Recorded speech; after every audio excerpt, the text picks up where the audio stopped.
দীর্ঘ ১৭ বছর পর তারেক রহমানের অপেক্ষায় সারা দেশের বিএনপির নেতাকর্মীরা ৩০০ ফিটে তাকে অভ্যর্থনা জানানোর জন্য লক্ষ লক্ষ জনগণ এখানে জড়ো হয়েছে, লক্ষ লক্ষ নেতাকর্মী এখানে জড়ো হয়েছে তারেক রহমানকে এক পলক দেখার জন্য, তারেক রহমানকে দূর থেকে দেখার জন্য, তাকে অভ্যর্থনা জানানোর জন্য। দর্শক, আপনারা দেখতে পাচ্ছেন এখানে আসলে লক্ষ লক্ষ লোক, সারা বাংলাদেশ থেকে আগত নেতাকর্মীরা এখানে জড়ো হয়েছে তারেক রহমানকে এক পলক দেখার জন্য, তাকে সংবর্ধনা জানানোর জন্য।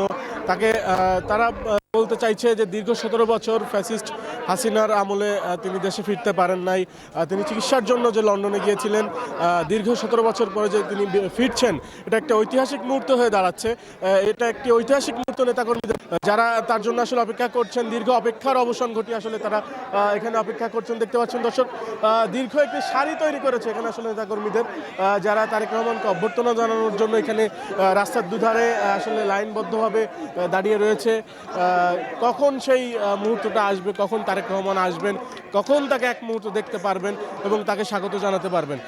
সারা বাংলাদেশে থেকে প্রতিটা অঞ্চল থেকে আসলে এখানে নেতাকর্মীরা জড়ো হয়েছেন তাকে দেখার জন্য, তাকে এক পলক দেখার জন্য, তাকে স্বাগত জানানোর জন্য। ৩০০ ফিটের সমাবেশ স্থল, তাকে স্বাগতম স্থল আসলে ইতিহাসের সর্ববৃহৎ বলা চলে। এখানে জনসমাগমে পরিণত হয়েছে। সারা বাংলাদেশের প্রতিটা আনাচে কানাচে, প্রতিটা উপজেলা ইউনিয়ন থেকে এখানে লোক এসেছে।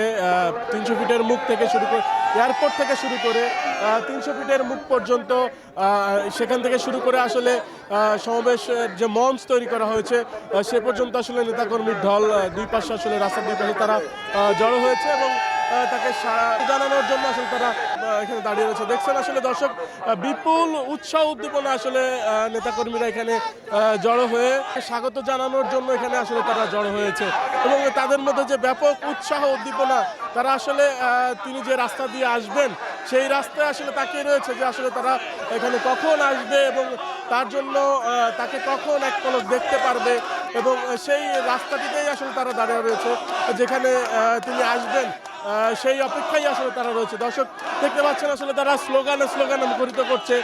তারা আসলে বুঝতে পারছে যে এই মুহূর্তে আসলে তারেক রহমান প্রায় কাছাকাছি চলে এসেছে।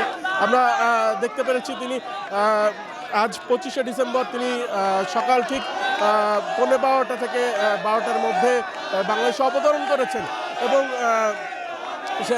গতকাল রাত থেকেই কিন্তু আসলে হাজার হাজার নেতাকর্মীরা এই সমাবেশ স্থলের বিভিন্ন জায়গায় আসলে তারা জড়ো হয়েছে এবং তারা গতকাল এখানে রাত্রি যাপন করেছেন। তারা সারা রাত এখানে থেকেছেন এবং তাকে এক পলক দেখার জন্য, তাকে স্বাগতম জানানোর জন্য আসলে তারা অপেক্ষা করছেন।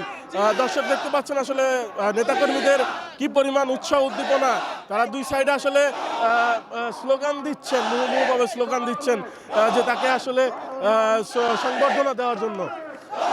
দর্শক, আমরা যতটুকু জানতে পেরেছি যে আসলে তিনি এয়ারপোর্ট থেকে নেমে সরাসরি সমাবেশ স্থলে এসে এখানে তাকে সংবর্ধনা দেওয়া হবে এবং যে লক্ষ লক্ষ জনগণের যে দীর্ঘদিনের অপেক্ষার অবসান ঘটিয়ে আজকে তিনি স্বদেশ প্রত্যাবর্তন করছে এবং নেতাকর্মীরা বলছেন যে তিনি ভবিষ্যৎ বাংলাদেশ বিনির্মাণের জন্য তারেক রহমান অপরিহার্য এবং তাকে সামনে রেখেই আসলে তারা একটা ভবিষ্যৎ সুন্দর বাংলাদেশ দেখতে চায়।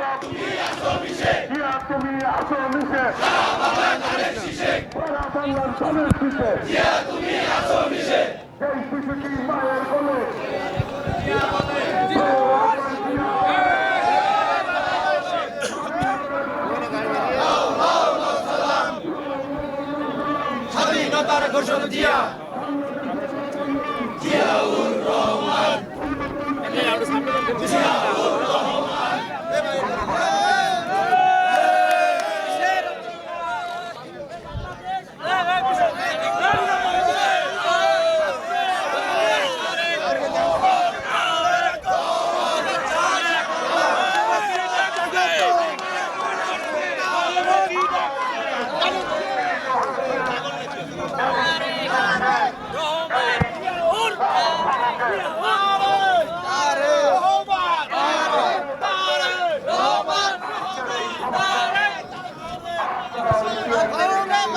সাইডে